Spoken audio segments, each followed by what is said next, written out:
Good morning, dear students. This is your SST class. Today I will explain your annual syllabus of geography. So your first chapter is the environment. What is environment? The people, place, things and nature that surrounds any living organism is called a environment. So look at this flow chart. Environment can be divided into two forms: biotic environment, abiotic environment. Natural environment can be divided into two forms: biotic and abiotic. Biotic, the world of organism, examples plants and animal, it is called a biotic. The world of यानी कि जिसमें जान होती है वो होता है आपका biotic. And the world of non living environment, example land, mountain, जिसमें कि जान नहीं होती वो होता है आपका अबायोटिक एनवायरनमेंट. और वैसे ही देख लीजिए ह्यूमन एनवायरनमेंट में क्या क्या आएगा. ह्यूमन इन्वायरमेंट या human made environment, activities, creativity of human beings, जैसे कि ह्यूमन बींग ने क्या क्या बनाया है, ब्रिजेस, रोड्स, है ना, पार्क्स, इंडस्ट्रीज़, फैमिली, कम्युनिटी भी इसी के अंदर के आता है. ठीक है. और इसके बाद आता है नेचुरल इन्वायरमेंट में हमने लैंड को, natural environment can be divided into land, air, plants and animals are the our natural environment. इसमें आता है. इसको हमने कितने पार्ट में डिवाइड किया था, लिथोस्फीयर, हाइड्रोस्फीयर, एटमॉस्फेयर और फिर आता है आपका लेयर्स ऑफ द एटमॉस्फेयर. तो लिथोस्फीयर में क्या क्या आएगा आपका, सारे continents, suppose Asia, Africa, Europe, north America, south America, Antarctica, Australia, ये सारे कॉन्टिनेंट आएंगे. हाइड्रोस्फीयर में आपका क्या आएगा, हाइड्रोस्फीयर में आपका आएगा ओशंस. हमारे टोटल कितने ओशंस है, 5 ओशंस है. Pacific ocean, Indian ocean, Antarctic ocean, Atlantic ocean, Arctic ocean, ऐसे सारे ओशन आएंगे. और एटमॉस्फेयर में आपके लेयर्स ऑफ द एटमॉस्फेयर आएंगे. जैसे कि क्या था हमारा first layer of the atmosphere is a troposphere. इस लेयर में क्लाउड्स, जो भी जितना है क्लाउड्स से या फिर रेनफॉल, फॉग बनता है, ये सारी गतिविधियाँ होती है. दूसरी लेयर थी हमारी स्ट्रेटोस्फेयर, यहाँ पे एरोप्लेन्स फ्लाई करते हैं. थर्ड लेयर थी हमारी मेसोस्फेयर में मेट्रोइड्स फ्लाई करते हैं. और थर्मोस्फेयर, जहाँ की सैटेलाइट्स लगाए जाते हैं. और लास्ट लेयर है हमारी एक्सोस्फेयर, यानी कि आउटर स्पेस वाली लेयर. इसी की रेंज में आपका दूसरा चैप्टर आता है inside the earth. In this chapter we will learn about the rocks. इसमें हमने क्रस्ट की पार्ट को देखा था कि अर्थ कितने पार्ट में डिवाइड है. अर्थ के interior of the earth, that is a crust, mantle, core. And in this chapter we will also learn about the rocks, types of rocks, igneous rocks, sedimentary rocks, metamorphic rock. Our third chapter is our changing earth. Okay, so in this chapter we will learn about the movements of the earth. इसमें हमने अर्थ की कौन कौन सी movement देखी थी. अर्थ की कुछ movements होती हैं, जैसे कि एक फर्स्ट है look at this flow chart, endogenic force. इसे इंटरनल फोर्स भी कहा जाता है कि अर्थ के अंदर भी कुछ प्रोसेस कंटिन्यूसली होते रहती है. उसकी वजह से क्या हो रहा है, अर्थक्वेक्स होते हैं, लैंडस्लाइड हो रहा है, वोल्केनो इरप्शन हो रहा है. नेक्स्ट आएगा आपका एक्सोजेनिक फोर्सेस, जिसे हम एक्सटर्नल प्रोसेस भी कहते हैं. इसमें इसके थ्रू क्या बन सकता है, जैसे रिवर्स, विंड, वेव्स, ग्लेशियर, ये आपका एक्सटर्नल प्रोसेस के थ्रू आता है. ओके, तो नेक्स्ट चैप्टर है हमारा फोर्थ चैप्टर है एयर. तो in this chapter we will learn about the air, the composition of air, the importance of the atmosphere, dust particles and structure of the atmosphere. ये सब हम इसमें पढ़ेंगे. ठीक है.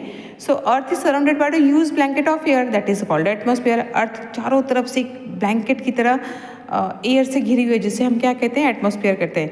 ये देखिए कंपोजिशन ऑफ एयर में हमने देखा कि 70% क्या है, नाइट्रोजन है. Total 70% nitrogen. Oxygen is 21%. Argon is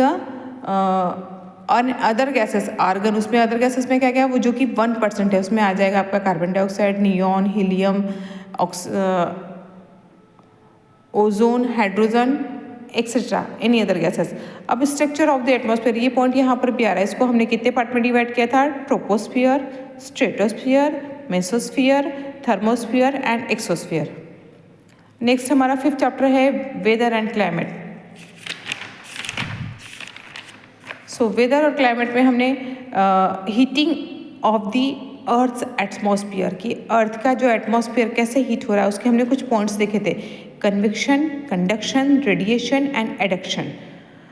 factors that affecting our temperature, ऐसे कौन से फैक्टर्स हैं जो हमारे टेम्परेचर को क्या कर रहे हैं, अफेक्ट डाल रहे हैं। फर्स्ट था हमारा लैटिट्यूड, लैटिट्यूड यानी कि लैटिट्यूड्स लाइन है कि इक्वेटर से आपका प्लेस कितने दूरी पर है वो इफेक्ट डालता है आपके लैटिट्यूड पे।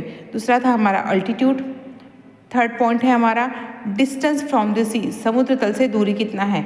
फिर है आपका prevailing winds and upper air currents, ocean currents, emissions from the industries. Altitude यानी आप अर्थ सी लेवल से, समुद्र तल से आप जितना ही ऊपर जाएंगे 166 मीटर ऊपर जाने पर 1 डिग्री टेम्परेचर माइनस होता है। वैसे ही क्या कहे कि आप अगर वो सपोज कोई माउंटेन जैसे कि हिमालय माउंटेन कहाँ है, हमारे ट्रॉपिकल रीजन में ही आता है, फिर भी यहाँ पर क्यों ठंड है, इसमें यहाँ पर तो हॉट ह्यूमिड क्लाइमेट होना चाहिए, गर्म होना चाहिए।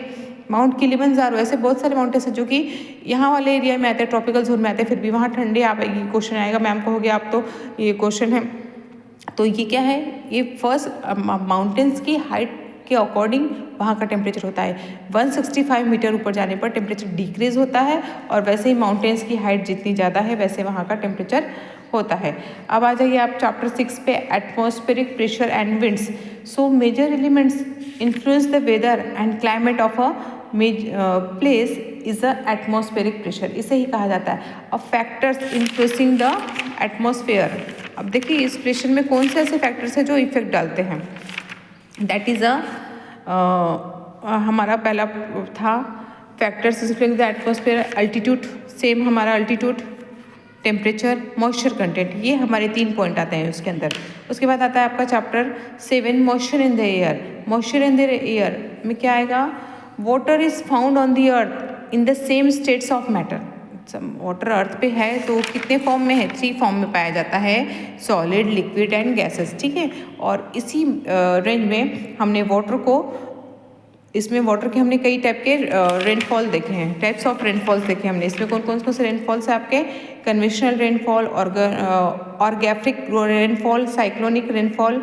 उसके बाद आ जाइए आपका चैप्टर था 8 वाटर।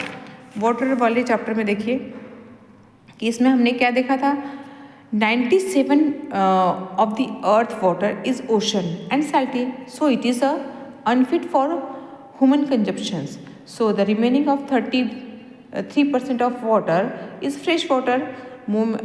ये देखा था हमने कि 3% वाटर फ्रेश वाटर है, उसमें से भी 1% वाटर है जो कि कहाँ है, ग्लेशियर्स है, लेक और लेक्स में है, जो कि हमारे कंजप्शन के लिए फ्रेश वाटर है पीने के लिए।